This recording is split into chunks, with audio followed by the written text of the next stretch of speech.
বাস ভাই এবার খালি মাছ দেখালে হবে? ও শিকারে দেওয়া ভাই থাকবেন মাছটা কাকে দেখালি।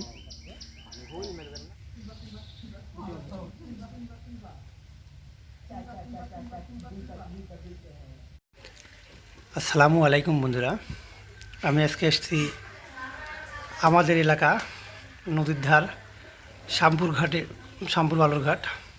এখানে বালু তোলা পানির জন্য নিচে একটা ডাড়া আগে থেকে কাটা ছিল। এখানে বালুর পানির জন্য 12 মাস এখানে পানি থাকে এবং এখানে দেশীয় কিছু মাছ জন্ম নেয়, যেমন দেশীয় মাছ ডেরকি, পুঁটি, কই, মাগুর, জিওল, শৈল, এগুলো সব এখানে আছে। পর আজকে আমরা এখানে মাছ মারতে এসেছি। একটা ভাই এখানে মাছ মারছে, দেখেন এটা আমাদের বিখ্যাত টুনা ভাই।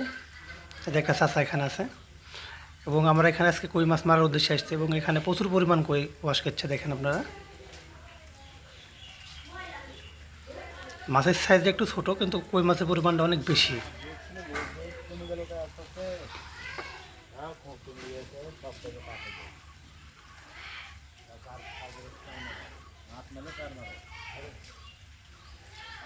অনেক বেশি পরিমাণে কই মাছটা ওয়াশ করছে, কিন্তু ওদের ভাই এখানে ছিপলা বেশি আছে, আমি যাই দেখছি ভাই আছে, কিন্তু ভাইয়ের কথা হয়েছে এখানে মাছ কিন্তু খায় না। এদের একটা মাছ উঠছে, ভাই পাইছে। খালি মাছ দেখালে হবে? ও শিকারে দেওয়া ভাই থাকবেন মাছটা কাকে দেখালি।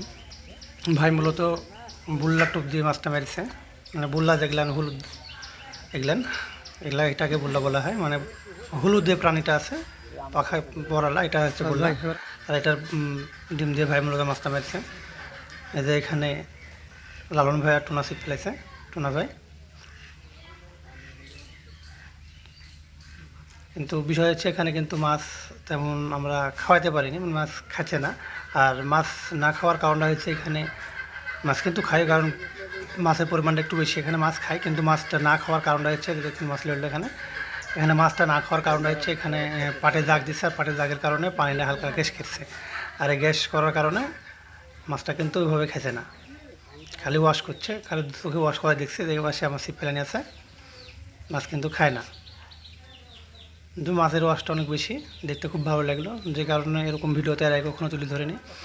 যদি আমার ভিডিও আপনাদের ভালো লাগে তো অবশ্যই আমার চ্যানেল মাছ বন্ধু ভিডিও সাবস্ক্রাইব করে রাখবেন, লাইক কমেন্ট শেয়ার করবেন, কারণ আমি সাবস্ক্রাইব লাইক খুব কমই চাই থাকি। যদিও চান যে আমার সাথে থাকেন, আমাকে ভালোবাসেন, তো অবশ্যই আমার চ্যানেলকে আগানোর চেষ্টা আপনাদের করতে হবে, কারণ আমি চাইলে তো আর চ্যানেল আগাবে না, আপনার চ্যানেল অবশ্যই আগাবে। এখানে পাটের জাগের কারণে দেশীয় মাছ বলতে গেলে নদীর পুঁটি কিন্তু এগুলেন, মানে ওই বালুর স্রোতে ডিম এসেছে এবং ডিম এসে এখানে ফুটিতে বাচ্চা হয়েছে, সবই আল্লাহর নিয়ামত, আল্লাহ না চাইলে কোনো কিছুই সম্ভব না। এখানে তো আসলে নদীর মাছ ছেড়া হয় না।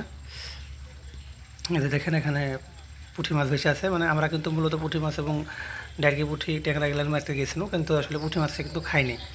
পুঁটি মাছের না খাওয়ার মূল কারণই হচ্ছে এখানে ওই পাটের জাগ দেওয়ার কারণে পানিটা এখানে একটু গ্যাস কেটেছে। এখানে অনেক মাছে আমরা দেখলো, মানে আমি সবই কিন্তু পুঁটি মাছ, অন্য কোনো মাছ কিন্তু আমরা চোখে দেখিনি, প্লাস আমরা কিন্তু একটা মাছ এখানে যাই পাইনি।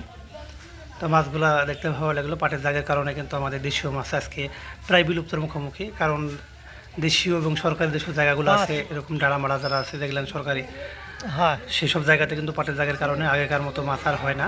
এখানে মাছ মূলত যা আছে এখন কিন্তু গ্যাসকে সব মাছই মারা যাবে, যে কারণে আমরা দিনকে দিন কিন্তু মাছ ধ্বংসের পথে দিয়ে চলে যাচ্ছি। মাছ কিন্তু আমাদের কাছ থেকে হারাইছে। অবশ্যই আপনারা বুঝে সুঝে পাটকে জাগ দেবেন। আসসালামু আলাইকুম বন্ধুরা, দেখা হবে কোনো ভিডিও।